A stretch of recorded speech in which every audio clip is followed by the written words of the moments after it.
Përmbledhja e ngjarjeve kryesore të ditës në Radio 7. Maqedonia do të fillojë ndërtimin e gazsjellësit me Greqinë. Pjesa e Maqedonisë së gazsjellësit është 68 kilometra i gjatë dhe duhet të lidhet me anën greke. Ndërlidhja i gazit do të ndërtohet nga një kompani vendore që ofroi çmimin më të ulët se 12 milionë euro krahasuar me kompanitë e tjera. Duke nënshkruar këtë marrëveshje për pjesën maqedonase të ndërlidhjes të gazit, ne shënojmë fillimin e investimit më të madh në energji në 10 vitet e fundit. Shumë e rëndësishme është se do të lidh vendin tonë me tregjet e vlerat europiane të energjetikës, tha Sanja Bozhinovska, ministre e energjetikës në Republikën e Maqedonisë së Veriut. Alianca për shqiptarët në Maqedoninë e Veriut vijon të mbetet e hapur për diskutime me shefin e qeverisë. Në një dalje për mediat, Arben Taravari thënë se janë në komunikim të vazhdueshëm me kryeministrin Istrem Mickovski dhe se do të informojë opinionin për hapat në vijim. Kryetari i Aliancës për shqiptarët Arben Taravari konfirmoi se për këtë subjekt politik nuk ka më hapësirë brenda koalicionit. Ne kishim takim me kryeministrin para 2 ditësh, thamë që do të vazhdojmë të bisedojmë dhe jemi në komunikim. Për veprimet më të tjeshme informojmë përsëri. Deklaroi Arben Taravari nga Alianca për shqiptarët. Koalicioni Vlen akuzon Arben Taravarin për kontrabandim të deputetëve. Nga Vlen thonë se Taravari dëshiron të shkojë në kazanin e BDI-s ku vlon krimi dhe korrupsioni. Tani është koha për reflektim të gjithë deputetët, antarët, aktivistët të pozicionohen në anën e dur, aty ku ishin, thuhet në reagimin e koalicionit qeverisës në Republikën e Maqedonisë së Veriut, ndërsa Bekim Qoku pritet të jetë kryetari i ri grupit parlamentar të koalicionit Vlen. Pas akuzave të Vlen reagoi zëvendës kryeministri Arben Fetaj. Përmes rrjeteve sociale, Fetaj shkruan se Vlen ishte një projekt i guximshëm kombëtar që dëshmoi se shqiptarët mund të bashkohen kundër një të keqe të përbashkët. Ai tha se Alianca për shqiptarët do të mbetet besnike ndaj rrugës së arbrit të dinjitetit dhe guximit dhe se me vullnet të ndërsjellët mund ta gjejnë formulën për të çliruar çdo komunë shqiptare nga keqeverisja e BDI-s. Për këtë mision do të vazhdoj të luftoj pa i sharë ata me të cilët e sollëm ndryshimin, pa u përkulur, shkruar Arben Fetaj. Kryetari i Lëvizjes Besa Bilal Kasami tha për Arben Taravarin se do të jetë ministri i shëndetësisë në ndonjë ditë, ndërsa lart kuptohet se Alianca është të përçarë pasi sipas tij zëvendës kryeministri Arben Fetaj ka një mendim ndryshe nga kryetari i tij. Ne po e shohim në opinion që ministri Arben Fetau është zëri ndryshe ka disa veprime të kryetarit të Aleancës. Ne urojmë që ky zë ndryshe në Aleancë të jetë i fuqishëm dhe sigurisht edhe një herë ne do të dëshironim që edhe më tutje Aleanca për shqiptarët të jetë pjesë e koalicionit të Vlen, pjesë e qeverisë, por në asnjë moment me element të cilët kanë bashkëpunuar dhe vazhdojnë të bashkëpunojnë me Ali Ahmetin dhe BDI-n. Bashkimi Demokratik për Integrim akuzon Vlen se në përpjekje për t'i bërë qefin kryeministrit po poshtron shqiptarët. Ai jeni të vetëdijshëm se për shkak të mungesës së mekanizmave të balancimit, shqiptarët janë pothuajse tërësisht të përjashtuar nga proceset të institucionet publike, apelojnë nga BDI për koalicionin qeverisës në Maqedoninë e Veriut. Sipas saj, partitë e Vlenit harrojnë se mandatin nuk ua jep Istrem Mickovski, por votuesi shqiptar, i cili në fakt nuk ua ka dhënë fare. Partia më e madhe maqedonase në pushtet, VMRO DPMNE, mon mundësinë e bashkëpunimit të Aleancës për shqiptarët me Bashkimin Demokratik për Integrim. Nënkryetari VMRO DPMNE-s, Aleksandar Nikolovski, nuk beson se Arben Taravari me gjithë përvojën politike që ka, do të përfundojë në krahët e BDI-s. Nikolovski është i bindur se qeveria ka shumicë të qëndrueshme dhe përkrahje nga qytetarët. VMRO DPMNE fitoi 58 deputet, kundërshtari i ynë kryesor politik fitoi 18. Ka deputet që mbështesin politikat e VMRO DPMNE-s. Këtu është koalicioni me partinë politike Znam. Pra VMRO DPMNE dhe Znam kemi për momentin diku 66-67 deputet, që është një shumicë komode dhe e qëndrueshme, deklaroi Aleksandar Nikolovski. Rajoni. Dështoi për të 12 herë seanca konstituive e Kuvendit Kosovës, partitë opozitare këmbgulën se nuk e përkrajnë votimin e fshehtë pasi është në kundërshtim me rregulloren. Kryesuesi Dahari kërkoi nga partitë propozojnë kandidatët për anëtar të komisionit votues për votim të fshehtë. PDK, LDK, Aleanca për Ardhmërinë e Kosovës dhe Lista Serbe edhe këtë herë nuk propozuan asnjë emër. Vendendosja është kundër qeverisë tranzicionale. Ministri i Financave Kuran Murati deklaroi se ky lloj propozimi është i nevojshëm në rastet kur një vend sapo ka dalë nga lufta, kur ka një kolaps të sistemit politik, kur ka zgjedhje me rezultat kontestuar, apo kur vendi gjendet në situatë të kryengritjes ose luftës civile. Propozimi i Lumir Abdixhikut për një qeveri të tillë për Kosovën është skandaloz dhe do të ishte mesazhi më i keq që do të mund t'i dërgojë bashkisë ndërkombëtare. Sipas Muratit, Republika e Kosovës ka qeverinë e detyrë, e cila ushtron funksionin kushtetues deri në zgjedhjen e qeverisë së re. Nuk ka nevojë për eksperimente që na kthejnë në kohën e Omnikut. Partitë e komuniteteve jo shumicë në Kosovë kritikuan propozimin e kryetarit të LDK-s Lumir Abdixhiku për qeveritë e tranzicionit.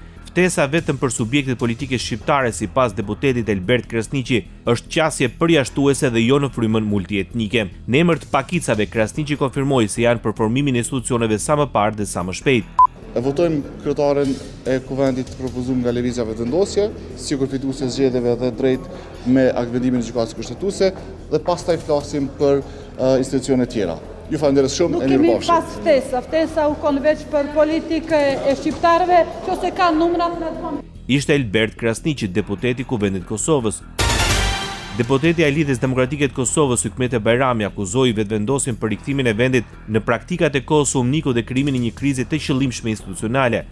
Sipas Bajramit, Kosova sot është në krizë, sepse vetëvendosja nuk pranon që s'mund të bëjë shumicën. Vetëvendosja sot e mban shtetin peng, sepse ata e kanë interesin e partisë përpara interesit të shtetit, interesin personal mbi interesin qytetar. Bajrami theksoi se LDK-ja nuk po imponon propozimin për qeveri tranzitore, por se kjo është një përpjekje për zgjidhje dhe në të mirë të qytetarëve.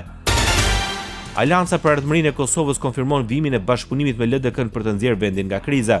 Ramush Haradinaj deklaroi se është në komunikim të vazhdueshëm me kryetarët e partive opozitare, përfshirë Lumir Abdigjikun për të diskutuar rreth situatës politike dhe ngërçet në kuvend. Haradinaj tha se Alianca për Ardhmërinë e Kosovës mbetet e përkushtuar ndaj qëndrimit për të ndihmuar krijimin e një qeverie të opozitës si opsion për tejkalimin e krizës. Angazhohem për qeveritë të opozitës. Edhe vazhdojmë mbet në këtë qëndrim, pra për qeverinë e opozitës, ndërsa jam i hapur për konsulta në këtë rast me Lidhjen Demokratike, me PDK-n, me partitë parlamentare të opozitës. Megjithatë, ai shtoi se nëse nuk ka një ofertë të qartë, atëherë zgjedhjet do të ishin zgjidhja më e mirë. Kandidati i Partisë Demokratike të Kosovës për kryeministër Bedri Hamza apelon për shmangjen e një vakumi institucional. Ai shpreh se PDK është e përkushtuar për ndërtimin e institucioneve funksionale dhe adresimin e temave prioritare për qytetarët. Mbi të gjitha ne jemi të interesuar që mos të ketë vakum institucional, vendi të ketë institucione dhe normalisht që të trajtohen prioritetet e temat që i kovatin. Ishte Bedri Hamza, përfaqësuesi i Partisë Demokratike të Kosovës. Parlamenti Evropian miratoi zyrtarisht rezolutën për Kosovën ku kërkohet heqja menjëhershme të masave ndëshkuese të Bashkimit Evropian. That the immediate end of the punitive measures, as many times mentioned, imposed by European Union is also a prerequisite for starting this dialogue. I therefore call once again lifting of these measures. Në të bëhet thirrje dhe për një marrëveshje gjithëpërfshirëse dhe ligjërisht të detyrueshme me Serbinë, të bazuar në njojë reciproke. Rezoluta thekson se Kosova përmbushi kriteret e kërkuara për heqjen e këtyre masave. Rezoluta mirëpret kërkesën e Kosovës për antarësim në Bashkimin Evropian, mbështet pranimin e saj në Këshillin e Evropës dhe pjesëmarrjen në partneritetin për paqe të NATO-s. Ajo gjithashtu bën thirrje 5 shteteve anëtare të Bashkimit Evropian që ende nuk e kanë njohur pavarësinë e Kosovës ta bëjnë këtë. Paralelisht, u miratua dhe një rezolutë e veçantë për Serbinë, e cila kritikon ashpër lidhjet e ngushta të Beogradit me Rusinë dhe përpjekjet për destabilizimin e rajonit.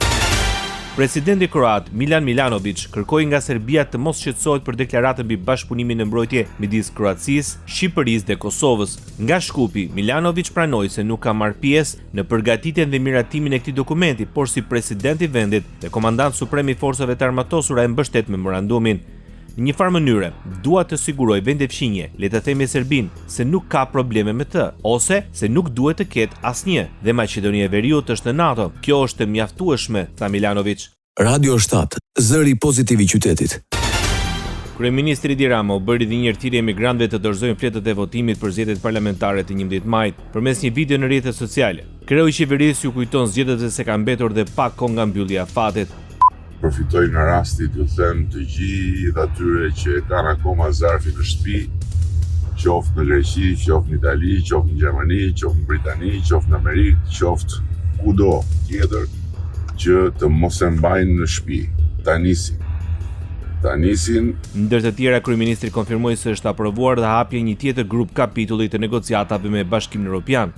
Mora dhe lajmin që grup kapitulli tjetër i negociatave u aprovua për të hapur. Pra, kemi hapur 16, hapim dhe 8 të tjerë tani, që bëjnë 24, mbeten dhe 11 për të hapur. Për kreun i qeverisë shqiptare ky është një rekord, pasi asnjë vend nuk i ka hapur të gjithë kapitujt në një vit dhe asnjë vend nuk i ka mbyllur negociatat në 3 vite. Opozita shqiptare shpreh shqetësimin për rrezikun e manipulimit të votës së diasporës. Drejtuesja politike e koalicionit Aleanca për Shqipërinë Madhështore, Josefina Topalli, i cilësoi si shkelje të rënda të integritetit zgjedhor dhe si një krim të organizuar që dëmton thelbësisht procesin demokratik, ngjarjet e ndodhura me votën e emigrantëve në Greqi.